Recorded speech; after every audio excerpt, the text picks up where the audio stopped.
welcome to Extraordinary People in an Ordinary World. I'm your host, Beth, and I'm an ordinary person amazed by the extraordinary people surrounding us. This podcast is about people who live among us who are doing extraordinary things. You can expect to meet people from all walks of life doing things that may inspire you, make you want to change, or just simply sit back and delight in their stories. I have met the most extraordinary people in my ordinary world, and I am so grateful to have the opportunity to share their stories. Now listen in and enjoy. Your inspiration may be right here in this episode.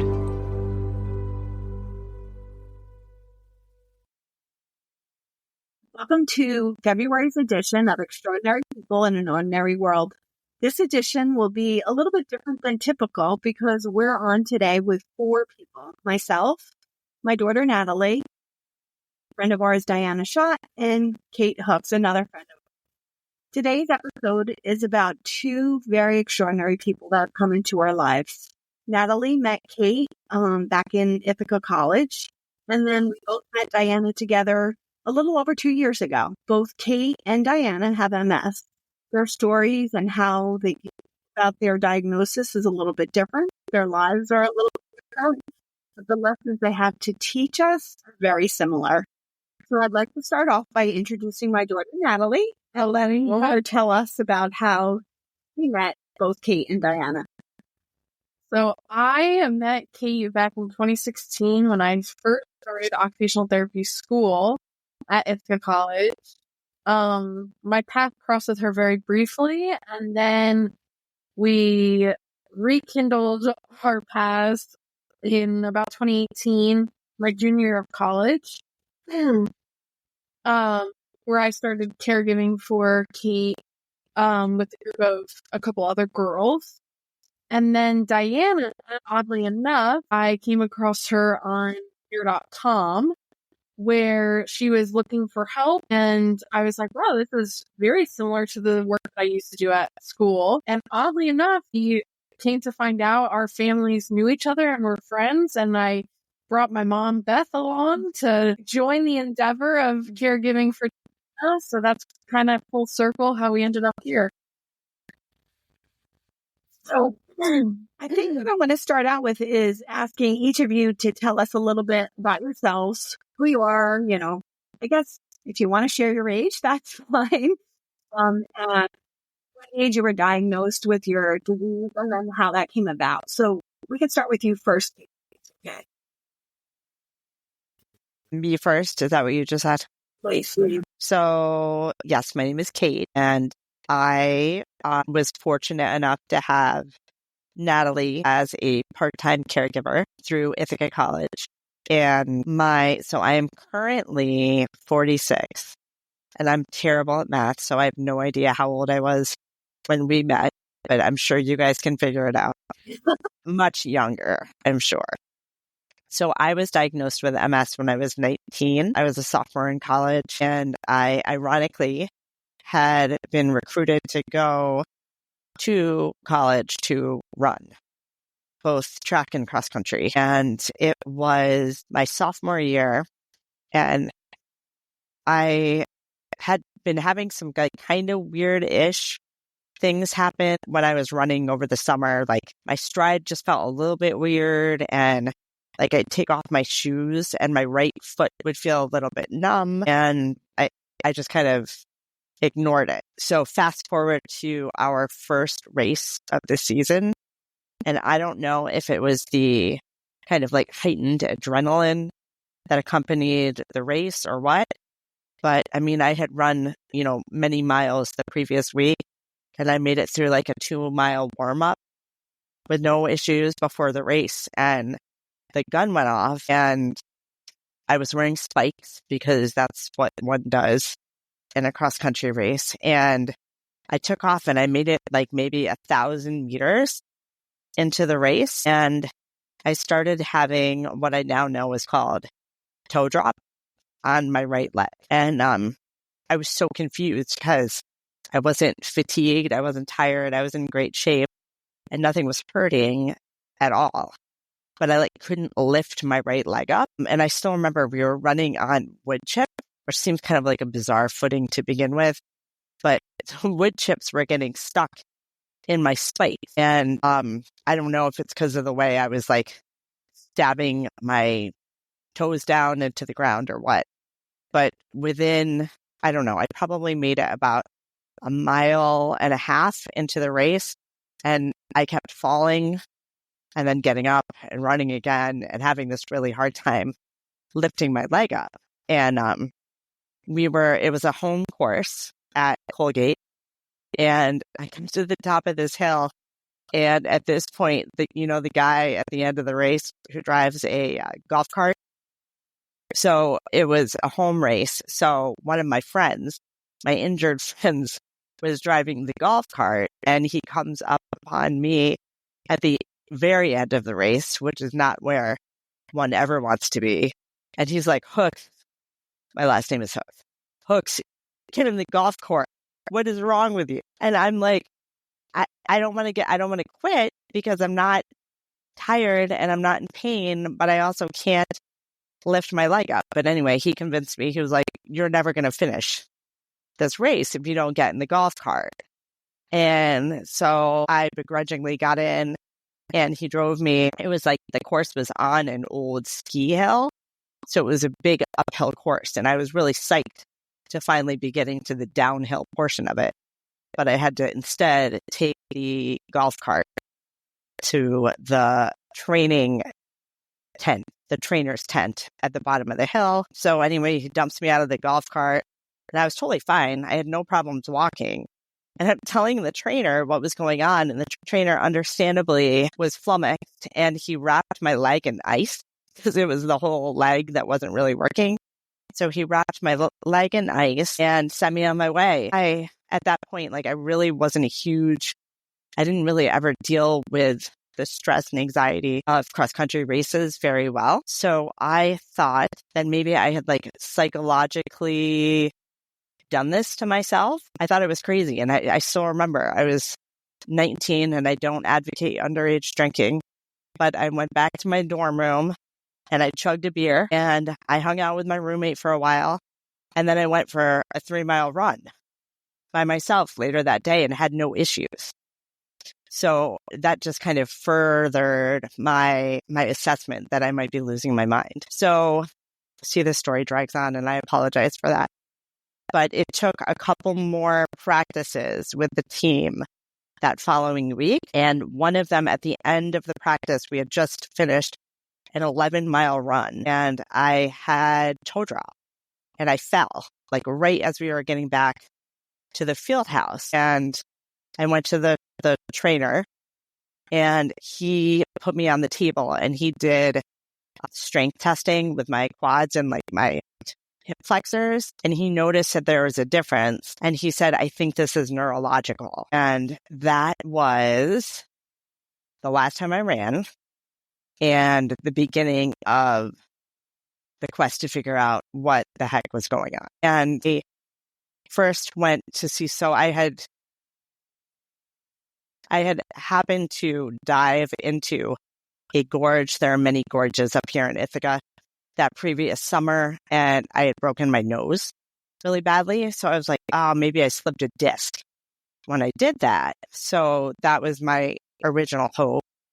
Went to a neurosurgeon, and I had all of the tests done, the x-rays, etc. I had no slip disc. So then they sent me for an MRI. And at this point, obviously, my parents were involved and quite concerned. And we went up to Rochester. This is September 25th, 1997. And I had an MRI, and was it that same day? Or did I have the MRI earlier? It doesn't matter. He looked at my MRI, and I had a very clear lesion in my cerebellum. And just because I had a couple other questionably neurological issues previously, and my father also had MS at that point for about 10 years, it was a no-brainer, and they diagnosed me right away. And the sad thing was that at that point, because I was 19, and you're just like, you think you're invincible when you're 19. And then simultaneously, my dad, who had had this disease for 8 to 10 years at that point, had no symptoms. None. Like, he walked, he ran, he worked out, he worked full time as a lawyer.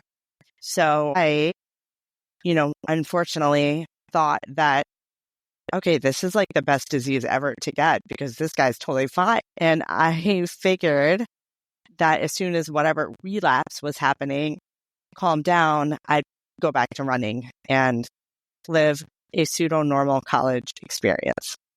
And that was wrong. Is that a good enough intro? That's a great intro, but I want to mention something. Diana, funny enough, went to Ithaca College, right, Diana? So she's very familiar with the gorges up there. Oh, yes. Yes. So Diana went there as well. One quick question before we move on to Diana. When they diagnosed you, did they diagnose you with a particular type of MS? Because there are different types of MS. So this is the part that I think that doctor should regret until today, is that he looked at me being 19 and in really good shape and seemingly self-aware about what was going on with my body. And he looked at my dad and said, oh, you're going to have a very benign course with this disease. And I just don't think anyone's really able to make that prediction. But it sort of set me up for, I don't know, it's been 27 years now of disappointment. I mean, to a certain extent. So, yeah, they thought it was relapsing, remitting. And he also said, and I wonder if Diana heard anything like this too, disease is going to be cured within 5 to 10 years. Dang. Love that. Yeah. So, Diana, can you tell us your story and how, so that we can see the differences and how some people are diagnosed in one age, some people are diagnosed at different age, present a little bit differently? Boy. All right. So I got married. I had my first daughter, and a year afterwards, I was experiencing my first symptoms.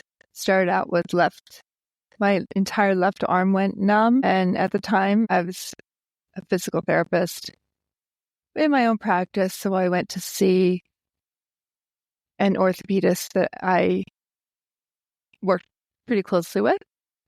And he thought it was what they call a brachial neuralgia that would just eventually go away. So it got better. But then about a month afterwards, I developed optic neuritis. And that was only happening when I was working out or after I ran or when it was hot. But I went to the neurologist to find out what was wrong. Can you explain what the optical neuritis is? I would get foggy vision in my left eye when I was looking at things. It kind of looks like if you're trying to see through saran wrap. That's probably the best description for it. So I went to the neurologist. The neurologist dilated my eyes, looked inside, told me I should go see a neurologist. I proceeded to cry the whole way home because I had a pretty good idea at that point that I did not have the brachial neuralgia, that it was probably MS. And the only reason I knew that was because of my background in physical therapy. So from after that, went to a neurologist. Battery of tests later, I was diagnosed with the MS. So I guess I was 29 or 30. Yeah, right around there. The year after I had given birth to my first daughter. Did one of you know, is there a average age of diagnosis? Between 30 and 40 or 45, I think is the average. It's the average age, yeah. I think even as early as later 20s. Could be. So both people had some symptoms, but nothing that was really limiting you in your activities of daily living or anything like that. How long was that progression for each of you? me to go first this time? Sure. I was good probably for the first 10 years after my diagnosis. I had 2 more kids afterwards, and I started developing some weakness in my left leg, and then it progressed from there. From after that 10-year mark, I say it would, can't say it went quickly, but it went fairly consistently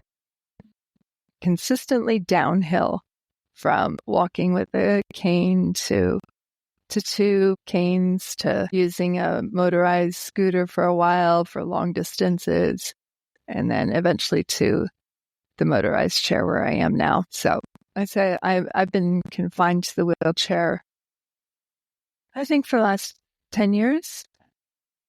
Yeah. How about you, Kate? My experience was a little bit different. Like I said to you guys, I never ran again, but I was totally like independent in terms of my activities of daily living until 2010. But throughout college, my mobility kind of did become increasingly, I wouldn't say like, I would have to tell someone I had it. Otherwise, they'd just think that I was kind of like, my brother made me a t-shirt shortly after college that on the back, on the front, it said, "I'm not drunk." And on the back, it said, "I have a neurological disease," because my balance was terrible from day one. And increasingly, I just had a harder and harder time with my right leg.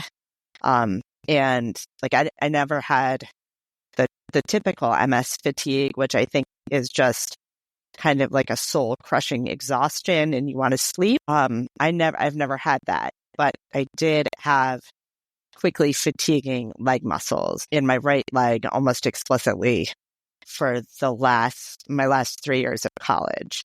And then once I graduated, I did Teach for America, and I had chosen Baltimore as my number one location because I knew it had really good access to medical care, and I knew I would not be able to rely on public transportation because it required too much walking, and I knew that would be increasingly difficult.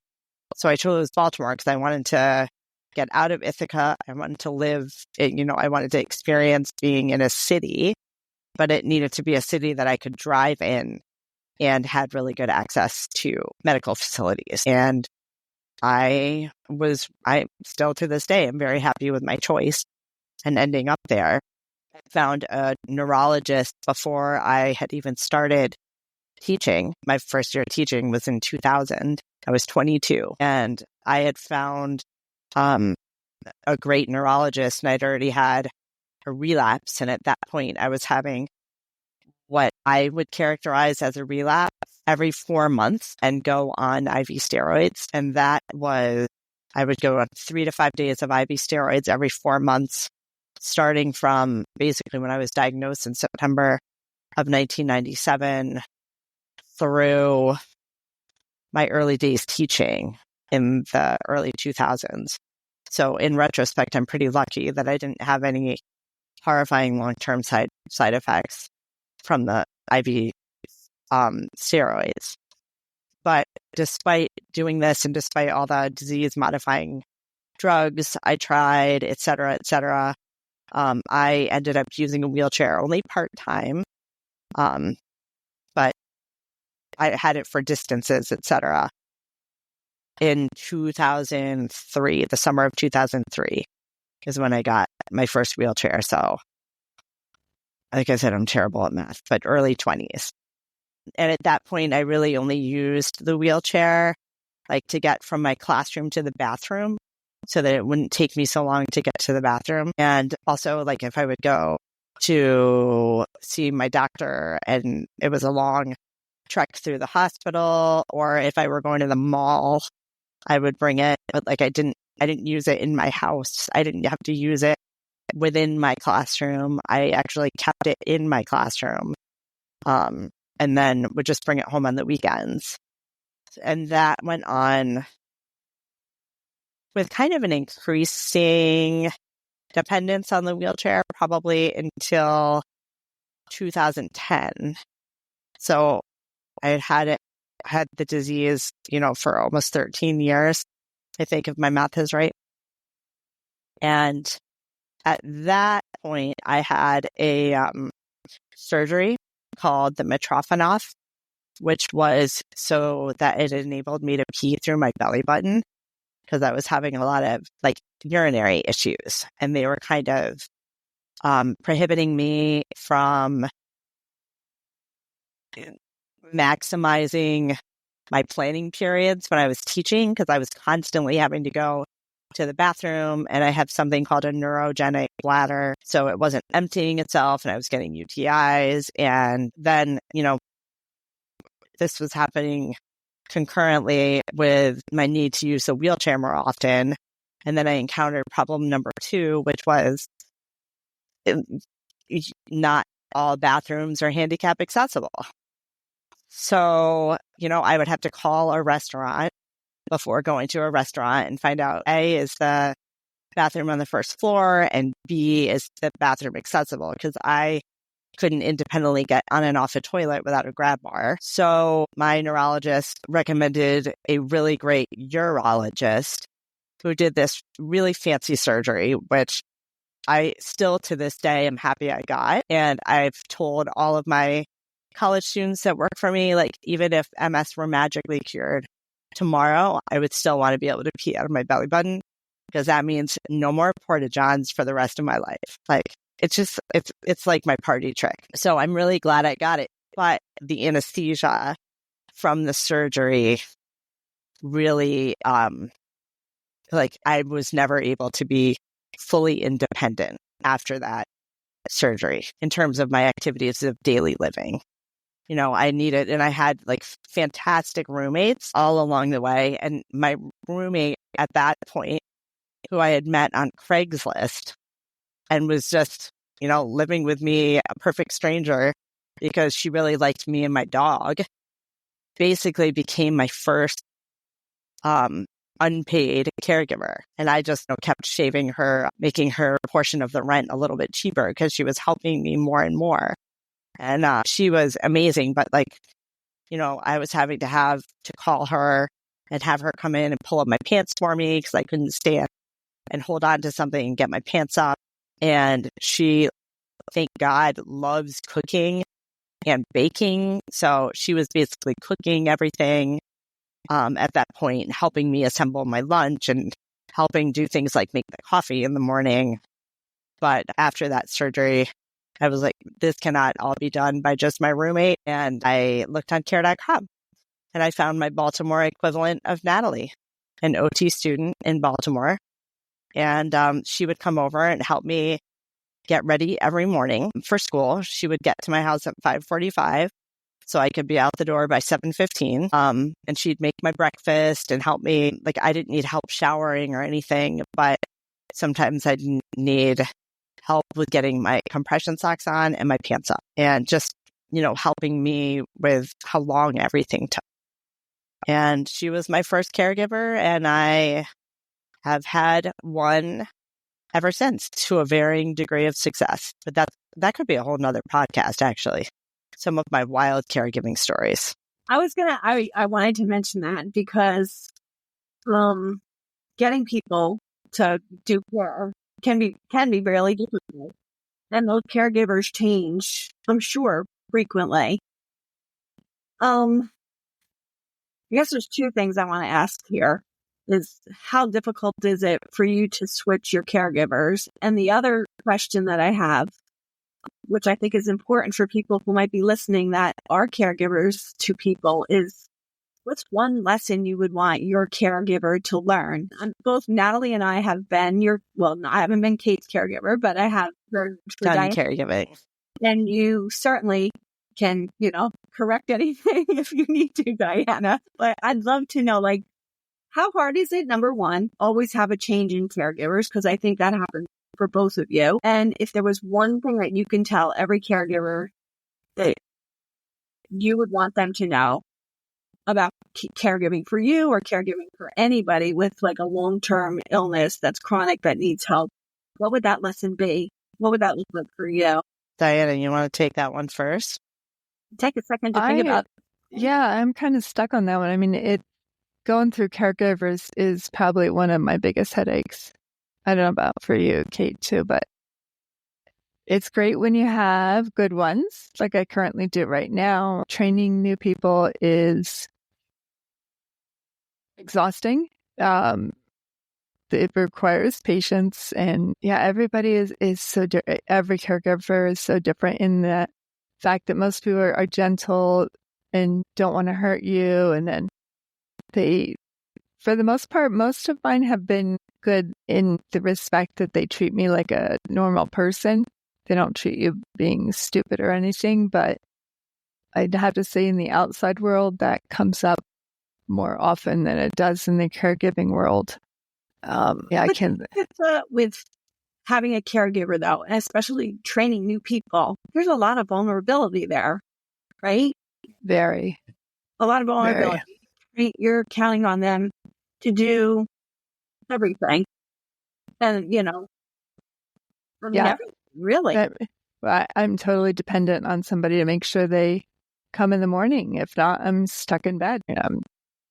Otherwise, I have nobody. So yes, you have to trust them regardless. And yeah, I've gotten burned a couple times. One by getting hurt, another one by having somebody stealing money.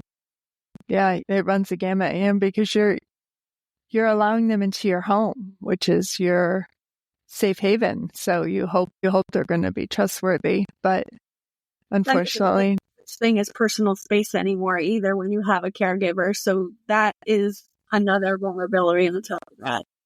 Yes, and I had my first male caregiver this year, and that was a little uncomfortable because it's personal care. It's showering and going to the toilet and things like that. But I definitely have lost a lot of inhibitions. Yeah. That things just are not the same as it used to be. Nothing is ever in a sexual way or whatever anymore. It's just a body part. And that's just the way you have to address it. I don't know about for you, Kate. Have you had a hard time with caregivers too? Probably, right? Yeah, in fact, when it was first suggested to me as a solution to being able to continue teaching, when I was going through my rant with just a friend that was over, she was like, well, you need to hire a caregiver. And I was like, I don't even know what that is. Like, I didn't even know that there are people who make their livelihood doing this, because that's just how blissfully ignorant I had been able to be through the majority of my life. And anyway, this friend of mine, her name is Liz, and she is just another extraordinary person. I can think of so many extraordinary people for you to interview, but she sat down with me, and it was shortly after I'd had this surgery and I was having all these problems. And she said, well, we need to set you up an account on care.com, and I was a teacher and I wasn't making that much money. And in Baltimore, I mean, a better amount than you make actually locally here in Ithaca, but still not enough to be able to pay for a full-time caregiver out of pocket. And I had no idea, like, does health insurance cover this?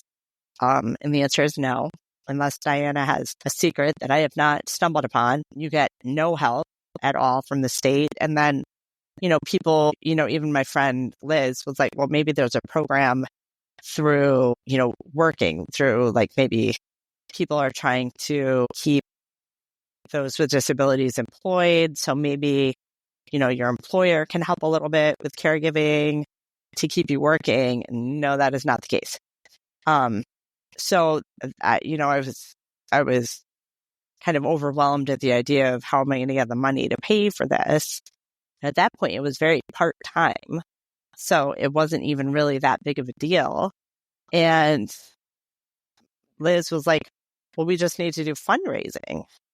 And she came up with all these amazing ideas, and she did a bike ride for me, and she helped me come up with sort of a plan to have my first caregiving fundraiser down in Baltimore at a bar that one of my friends worked at part-time. And, we raised something modest, like, $2,500, but it helped me so immensely, make it through a year with another year of teaching with part-time caregivers and being able to pay them out of pocket without, and also still pay my rent and my car insurance and gas and, all the other things that we have to pay for in life. So she was really amazing. But like I said, I didn't even know what that entailed. And I was so private at that point. And I think I've told college students that work for me now about this, because at this point, just like Diana said, modesty completely out the window. And now, bathroom time is like social hour. I'll be sitting on the toilet, eating my breakfast. I've got multiple caregivers in there. My mom's coming in there to show me something funny that she saw on The Daily Show. I had students that were practicing for their MBCOT exam that would sit on the floor in my bathroom and we'd go through question after question together. And showering with other people. When I was in college, I was one of the weirdos on the team I would keep we called them spankies, like these little running shorts. I would keep my spankies on in the shower because I didn't want anyone to see me below the waist. And now the shower is the same as toileting. It's like social hour. People are walking in and out. There's a dog in and out of there sometimes. I don't know if Natalie remembers my dog Izzy. She loved the shower. She loved being involved. She wanted to be sprayed. We made the mistake of turning it into a game at one point, created an absolute monster. But yeah, I still have not hired a male caregiver. And I've been like 2 different people that I can think of just recently had responded to a Craigslist ad. And I just can't do it. I'm still young. I'm single. I still think about sex, even though I don't have it. So yeah, I'm not there yet, but I'm sure time will tell. Diana, do you find the same thing for as far as hiring people, like money wise? How do you do it? Because I know that you don't really do fundraisers, right? Like Kate does. No, I've been, New Jersey has a wonderful program. It's called the PASS program. It's the Personal Assistant Services Provider Program. They do help fund and aid so many hours a week. But you have to do either you have to be going to college, you have to work, or volunteer. They have certain requirements to it, but they also have an income guideline. So if you make too much money, you still have to pay out of pocket for your help. But if you're like me on Social Security, you get more help. So that program allows me so many hours per week that basically covers my weekday aid Monday through Friday. Okay. You find the same thing about your showers and everything, your bathroom, it's social hour? It is. If you stop being shy, you stop. Yeah. Childbirth does that to you too, but yeah, but it's definitely, you just have to get used to having people see you in all shapes and forms, and yeah. So, Diana, you use the same person Monday through Friday. Kate, do you use somebody, or does your mom help you Monday through Friday? Who's your main caregiver? So that has varied. My care needs have kind of evolved slowly as well. But I started when I retired from teaching in 2012. At that point, was paying more because I had 24-hour care, and I couldn't drive anymore. So people were driving me to school, and I was paying more for my caregivers out of pocket than I was making as a teacher. So it just wasn't really making sense. When I moved home, I had no plan in place. I didn't really know what we were going to do. And yeah, I knew my mom would be available to help with things, but she's smaller than me. She's older than me. I knew she couldn't do the heavy lifting. And at that point, I was pretty, I was non-ambulatory. So actually, when I retired, one of my full-time live-in caregivers drove me home. And I don't even remember how, I think my mom had found somebody that was willing to work part-time and from Ithaca College, actually, over the summer. And that is what happened. She came over and learned from one of my awesome Kenyan caregivers, taught her kind of the ropes. And then as soon as she had to go back to Baltimore, I was left alone with this college student who worked 5 days a week, but she really only worked, I think, from like 9 to 12 every day. And as Natalie can attest, like my needs are so beyond 9 to 12 at this point, but I also just have more stuff that I cram into the caregiving routine. So I do have someone that's with me from Monday who works Monday 3 days during the week. And then I have another person who works 2 days during the week. And then I have college students that are here on the weekends. And I also have people come in at night to put me to bed. And then my lucky mom is the one that has to wake up with me in the middle of the night because inevitably I am uncomfortable or unable to move or having a lovely hot flash in the middle of the night that I need a pair of human hands to help me alleviate. Did I answer your question? I don't even remember specifically what. You answered my question, but what I wanted to say was both Natalie and I obviously are caregivers. I'm a nurse. She's an OT. I don't think people in the audience would understand or even realize that if you're hot in the night, you can't just pull off your covers. If you're uncomfortable, you can't just change your position. If you have to blow your nose, you can't just blow your nose. Like these are things that every day people just take for granted. Yeah. And I think, even when I very, very first moved home in 2012, I still had the use of my left arm. It wasn't like a fully functional arm, but it functioned enough that I could, move it and, get an almond to my mouth if somebody gave me that as a PT or OT test. Losing even, I think I knew at that point that the writing was on the wall because hang on one sec. Mom, can you put my arms back up? Because the trajectory of the disease had been, first I lost my right leg, then my left leg, then my right arm. And so I knew it was coming for my left arm. But I was hoping it would not. I was hoping we could put it off a little bit longer, but unfortunately we could not. So you still have use of your right arm. I do. Yeah. Oh, sorry. I thought you said me. No, it's okay. Yeah. And I have some. I was really struggling with dinner tonight, keeping the fork in my hand. Yeah. Yeah. So, yeah, like you said, Kate, you see the writing on the wall. And unfortunately, I don't know what I don't even want to look ahead to that with not having any use of it.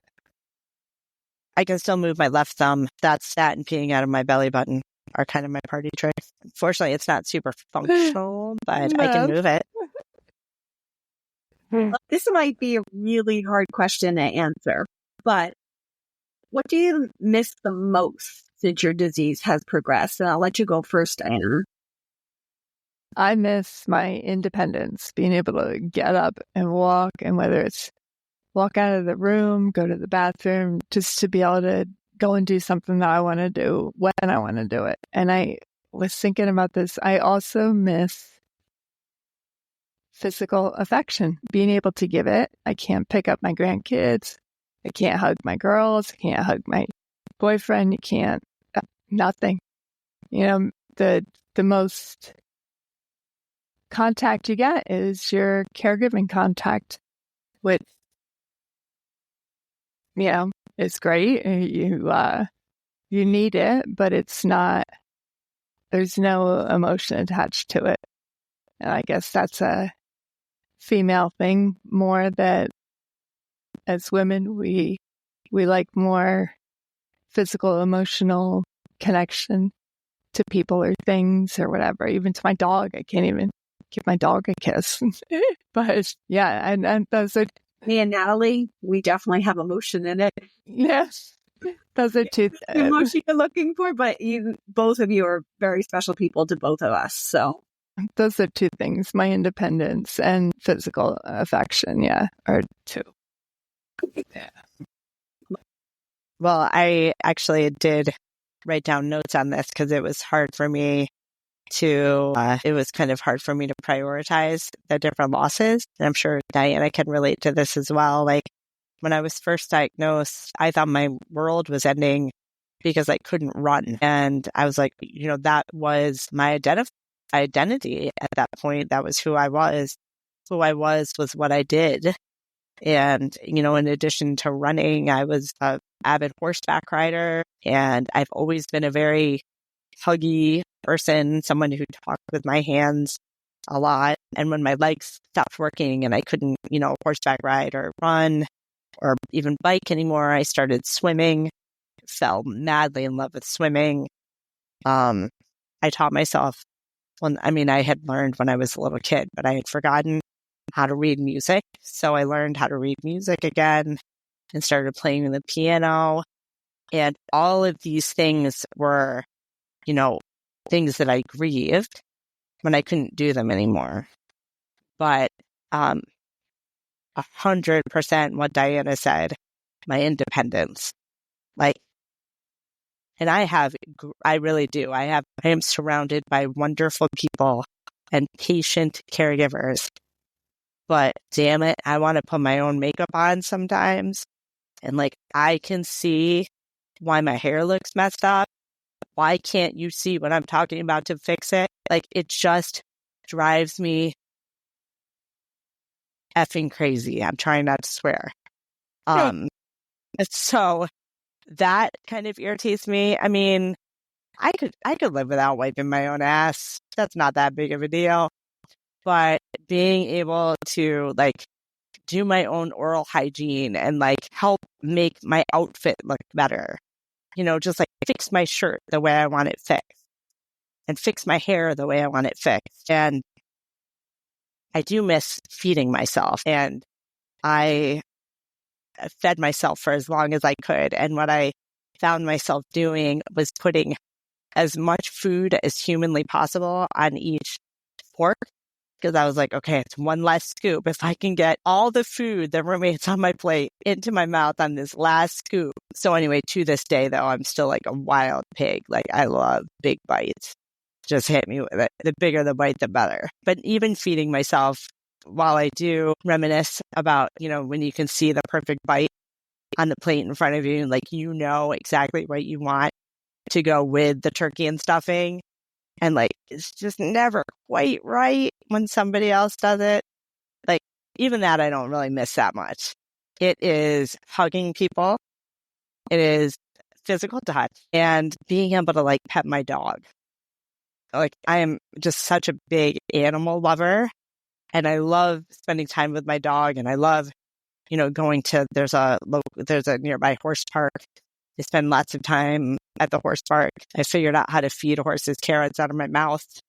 But being able to pet a dog or a horse is something I miss so badly. And definitely when you're sitting with a friend who starts crying because they're upset about something and you can't give them a hug or even reach out and put your hand on their arm, that's kind of heartbreaking. I bet. Those are things that I guess we wouldn't even think about. But yes, the touch. But when you're talking to somebody, you want to reach out. Or right now, I'm talking with my hands, right? Yeah. Just, we don't think about those things so much, but it's, it's important to realize what you guys don't have.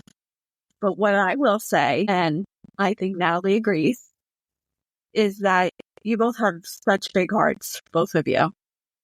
You have a very strong determination, and I'm sure you have your frustration days. I don't ever see it very much from Diana. I don't think she ever shows it to me, but I'm sure she has her frustration time, and you're both very, very positive. Can you tell me how you can maintain that during all of this? Because it's an everyday thing. You can't get away from it, right? No, there's no breaks. There's no, like I always say, like somebody, I'm not minimizing cancer, but somebody who has cancer goes to their treatment and they can forget it until their next treatment. This is with you every day, 24/7.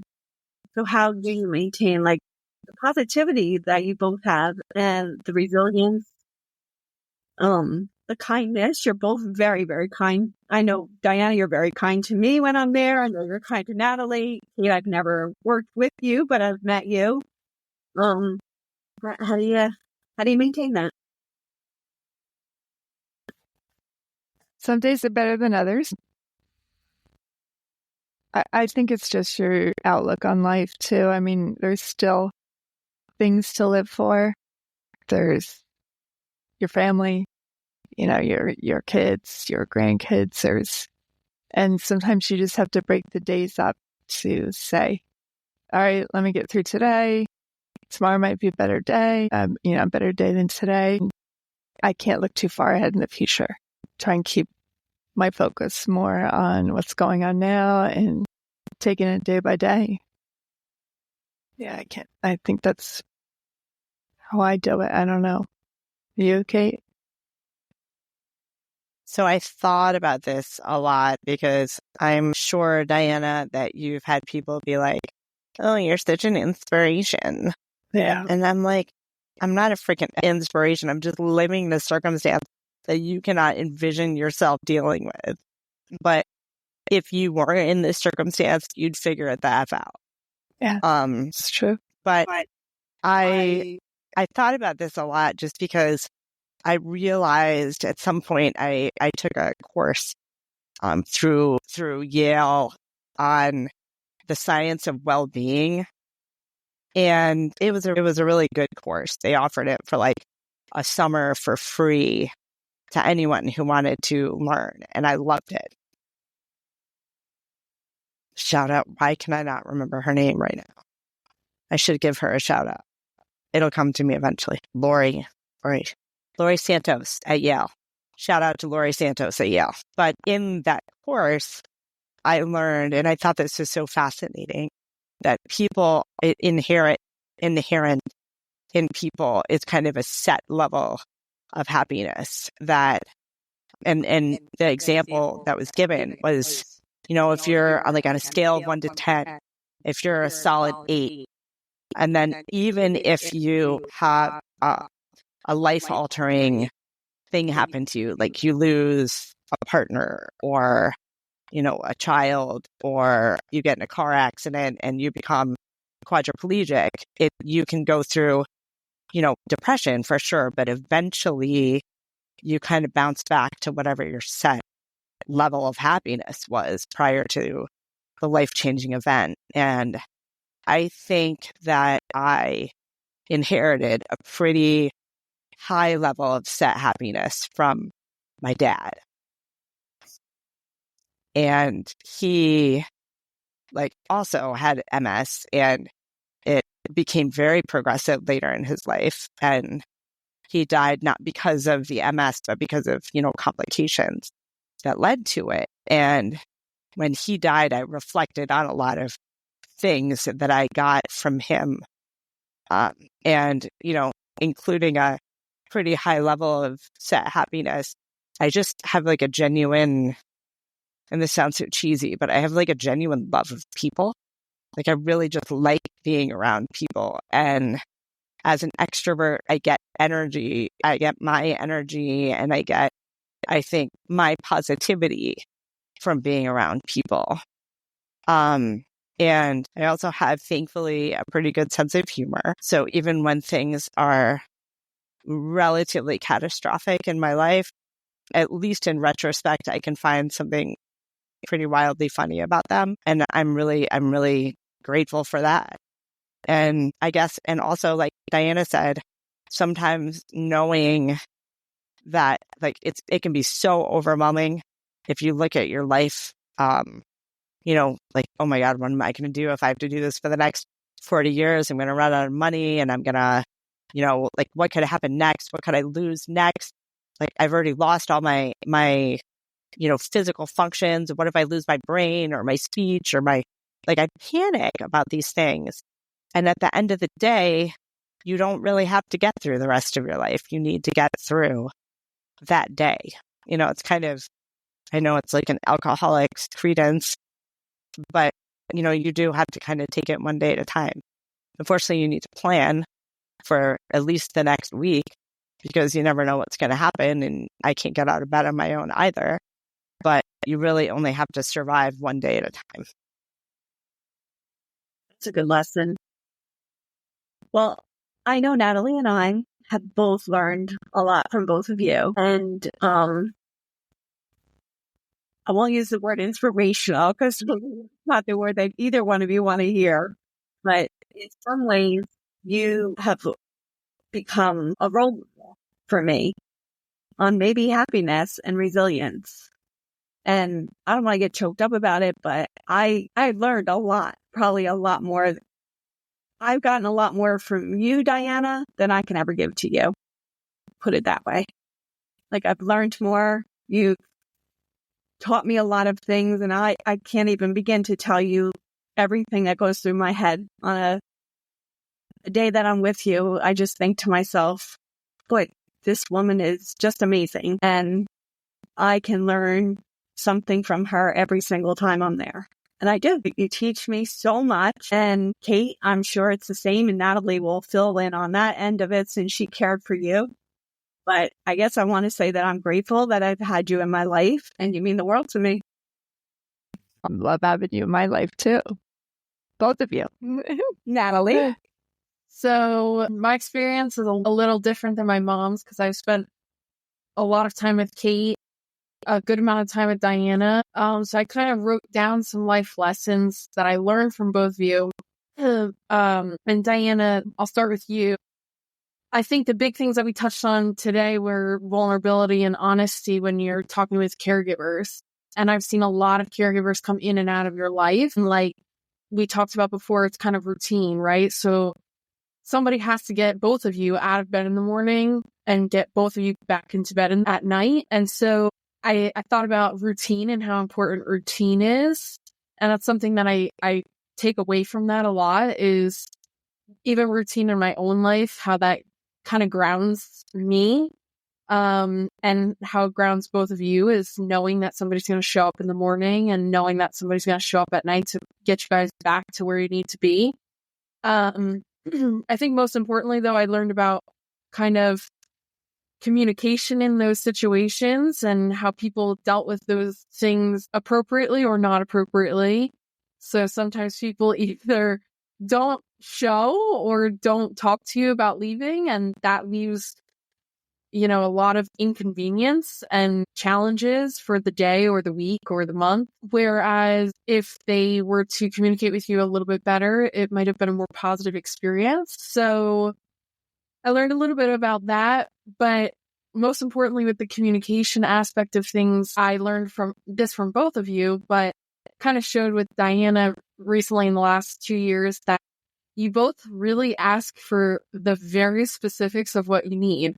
So move my hand a little to the right, not that hand, my other hand, or can you put 2 sips of tea into my mouth today? Like, it's just so specific. And I know it sounds so silly, but it helped me in like my relationships with friends or with family or with my girlfriend, asking for specifics of what I need in my relationship with other people.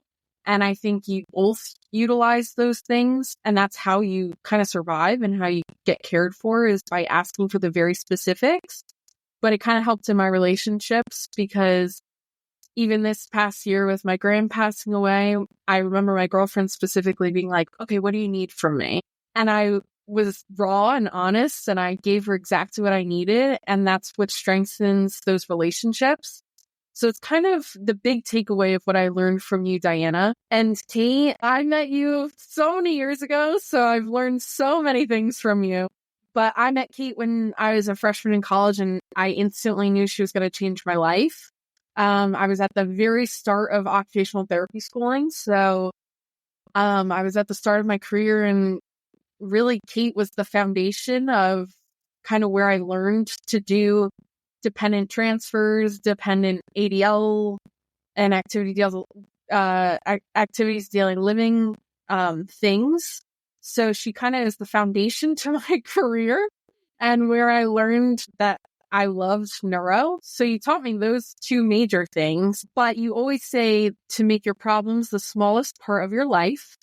And so that is the biggest thing that I take away from you every time I talk to you, every time I look at your posts, your blogs, is that I try and make my problems the smallest part of my life, because there's so many other great, amazing things to be thankful for. And both of you have shown that there's so many things to be grateful for. And then, of course, most importantly, I learned about our friendship and how to stay close with somebody long distance while also not being able to like conveniently just call you up and know that you're going to answer because you need somebody to answer the phone for you, or to set up FaceTime, or even the simplicities of planning a dinner with you and I'm there, making sure your caregiver is able to be there.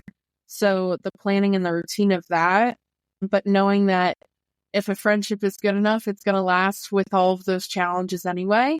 So both of you have taught me amazing things, and in similar but different ways, which I'm very grateful for. Well, Thank you.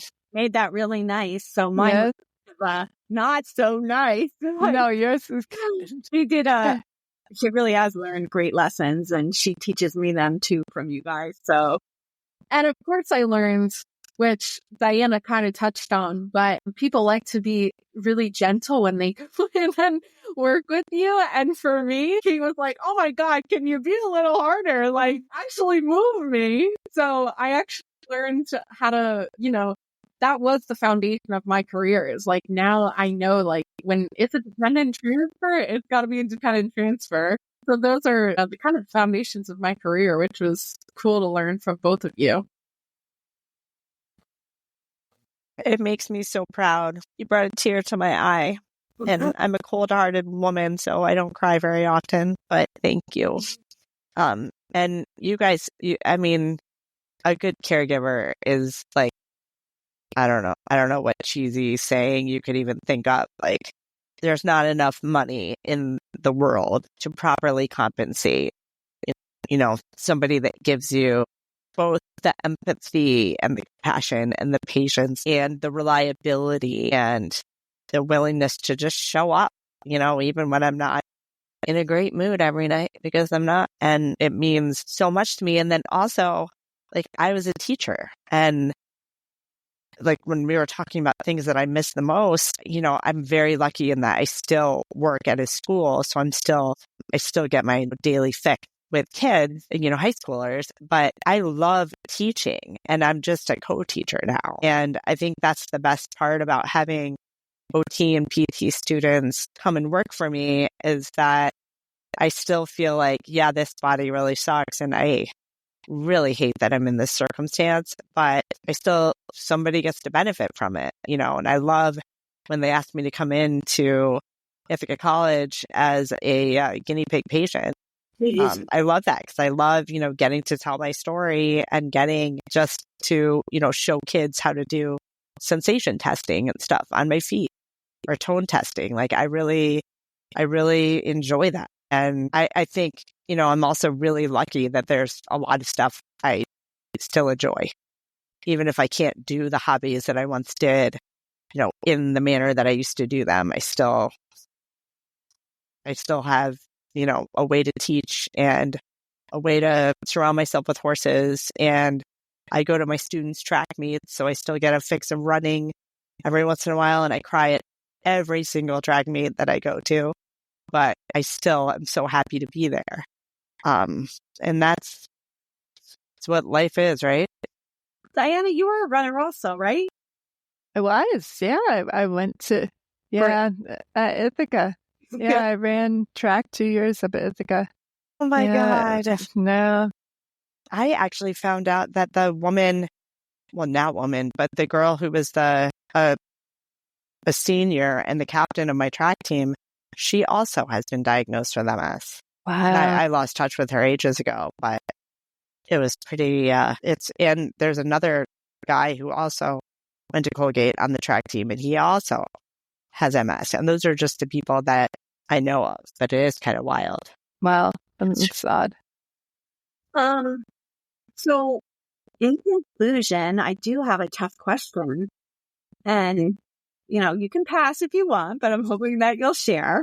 You have one lesson that could be applied to everyone's life that you learned over the years after being diagnosed. Like Natalie and I kind of shared some of our lessons that we learned from you. Is there a lesson that you would want everyone to know? Something you could say to everyone, like, since this diagnosis, this is what I've learned, and you should take it to heart. I thought of a couple things that your life changes all the time. And if you can't adapt with it, then it's really hard. But you've got to learn to accept what you have and appreciate what you have, because it's not always going to be there.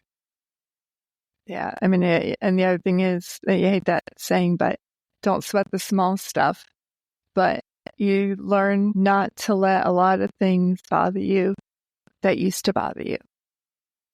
Like, my boyfriend has OCD, and things that bother him, I could care too less about. I don't care about that stuff. It's trivial. I don't have the energy for it. You just, try and look at life on the big side. Yeah, I like that lesson. How about you, Kate? Well, I mean, Natalie stole my one that I put on t-shirts, to make your problems the smallest part of your life. But I also think that you just need to, at any step of your life, no matter what the circumstances, you figure out how to do as much as you can with what you have. And even if what you have seems like nothing, at some point, there is still something that you can give of yourself and do with yourself. And for me, I think, and this sounds so cheesy, but I thrive on being kind of helpful or of service to other people. So I remember having a fight with an ex-boyfriend a million years ago because he told me that he thought Mother Teresa was selfish because she was just doing all the selfless acts that she was doing because it made her feel good. And I mean, I think there's a level of truth to that. Obviously, I don't think Mother Teresa was selfish, but I do think, and some people, want to blow sunshine on my ass because I like doing things for other people, but I do those things because it makes me think about myself and my circumstances less. And it makes me more grateful for the life I have. And it just genuinely makes me feel good. So if the one helpful thing I can do is edit a really crappy essay for a student using my voice dictation, which takes forever, I will do that. And I will feel good about that, even though I might secretly resent how long it took. So do what you can with what you have. Well, I think that you have taught many lessons, both of you, just in this little bit of time that we've been together, this little over an hour. I think anybody that listens today is going to be pretty impressed with the things that you have taught us in a 60-minute time period. And I want to thank you both for being here today. Natalie? Yeah. Thank you both. I love you both. We love you too. Yeah. Thanks so much, guys. And, we look forward to seeing you soon. I hope so. Thanks for being our extraordinary people of this month. Thanks for having us. Yeah, thanks for having us. All right. Bye. Right. Thank you for joining me on Extraordinary People in an Ordinary World. I hope you enjoyed today's show. Please share with a friend. If you know an extraordinary person, I would love to hear from you so that I can feature them on the show. Please email me at Beth extraordinarypeople@gmail.com. Or you can message me on Instagram at extraordinary_people_podcast. I look forward to hearing from you. And in the words of Saint Mother Teresa, not all of us can do great things, but we can all do small things with great love. I look forward to our next extraordinary person, the first Friday of next month. See you then.